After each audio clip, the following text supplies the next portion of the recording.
Welcome to the Spartan Football pregame show. Harry Schrader here. Coach Jason Buryanek is alongside to take on the Olivet squad today. And guys, still looking for your first win. And last week you had some exciting moments, a number of them on the defensive side. I want to talk about your defense. They seem to be growing week by week by week. Yeah, they keep getting better. We watched film on Monday with them, and we told them that there was going to be a couple moments of frustration, where you're going to want to pull your hair out because of blown assignments or just getting beat on a play.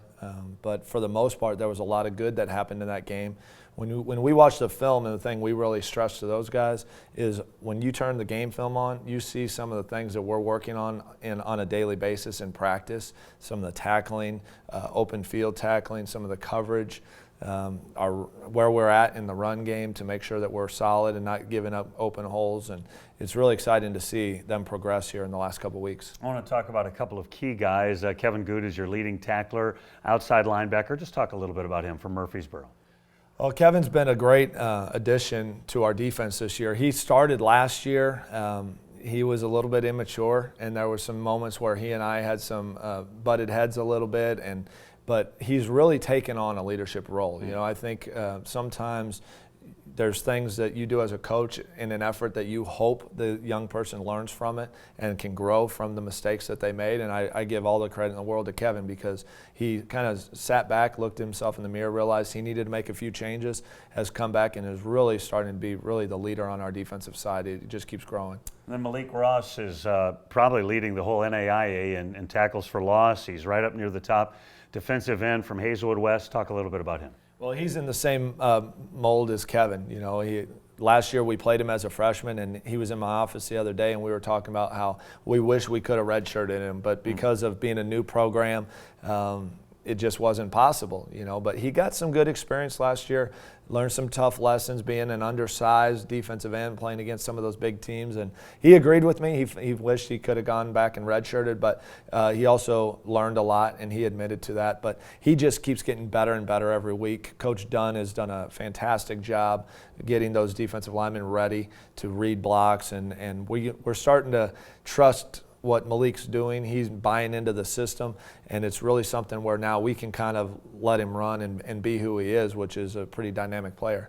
Talking a lot about local products as well. Timberland guy, Connor Bomstead. Talk about him. He's doing a great job on the back end of your defense. Connor's the quarterback of our defense, especially losing Sean Geary as our middle linebacker. Connor's the guy. Kevin does it a lot up front, and Malik does it with the defensive line. But it's so important to get our secondary in the right spot, to make sure we're playing the right coverage, to make sure people are in the right position. So Connor is the guy who is back there. He knows the defense inside and out. He is a true professional in every sense of the word. He shows up every day. Everything that we ask him to do, he does it top notch, and he just keeps getting better himself. Again, another young player. Kevin is a redshirt junior because he was here in the very first year with us. Malik and Connor are just sophomores. So there's a lot of talent. We're excited to continue to watch them grow. But I think the thing you notice is how much growth there has been in them in just a year's time and how much that year really means. Before we talk about Olivet, I also want to ask you about cornerback Devontae Johnson from Webster Groves. He's really made an impact since joining the team. Oh, DJ is awesome. He's a guy that transferred from Missouri Valley, and Coach Bowman, our offensive line coach, recruited him when he was at his previous school, and when we knew that he was looking to transfer, we reached out to him. He's been a great fit. Another guy who can lead. He had a week or two that we missed him with an injury, and it was noticeable in our secondary. He is a guy who can be a lockdown corner for us, and in our scheme, that's very critical. He plays with a lot of confidence and just, once again, just keeps getting better. And of course, working with a guy like Dwan Hawthorne, who's our secondary coach, who's spent time with the Cowboys and the 49ers, there's a lot of knowledge that he's able to give him and experience that it's just, DJ gets better and better every week. That sack on the cornerback blitz a couple weeks ago was nice as well. Olivet Nazarene, they're in town, they're 2-4. How do you match up against that team? Very well. I mean, I think our weakest spot is the offensive line because of our youth. They're not overly big, and that's one nice thing is that for the first time I think we see a defensive line that is about 250 pounds, which normally I think we're going in and there's a couple 300-pounders. There's a couple guys that are 290 and pretty athletic. So our young guys are going to have to get it together. They're going to have to just battle, and they have. They keep making strides. It's just, once again, that youth. We're starting 4 freshmen and 1 sophomore in Ben Horn, and Ben was really a defensive lineman, and we tried him at tight end, and he's playing offensive line out of necessity because of injuries, and we have 4 starters that are out due to injuries, so it's part of the game. And one of the things we just keep talking about is next man up, and they're doing a great job. They keep battling, but obviously, when you watch our offense out there, there's times where you notice that they're not quite there physically and mentally to get the job done every day. 3 different guys have spent a lot of time at quarterback for Olivet Nazarene, and so you guys aren't even sure who's going to be playing against you today. They do a number of different offensive sets. How do you game plan them defensively?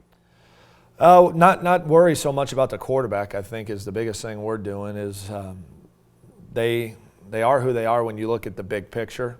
They want to run the ball. They will throw it out of certain formations, and I think there's some tendencies that we can catch on to there. So it really doesn't matter for us as far as who is the quarterback. They're all very talented individuals. I don't think any of them is the dynamic passer like what we saw last week out of the Torian Austin. I think he's probably one of the best pure passing quarterbacks in our league that we're going to see all year. But they're just somebody that we've got to be disciplined on defense. We got to know where we're going to line up.